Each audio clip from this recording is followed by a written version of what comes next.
Hello guys and welcome to the channel. In today's video, I'll show you how to change the time zone on your iPhone running iOS 18. This is super handy if you're traveling or need to adjust your time zone manually. Let's get started. First, open the Settings app on your iPhone. Scroll down and tap on General. Then, select Date and Time from the list of options. Next, turn off Set Automatically Toggle. This allows you to manually adjust your time zone. After that, tap on Time Zone.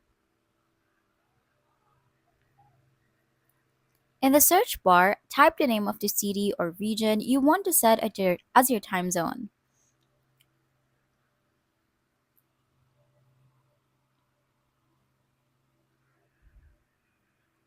Select it from the list of options and your iPhone will update to reflect the new time zone. And that's it! You have successfully changed the time zone on your iPhone.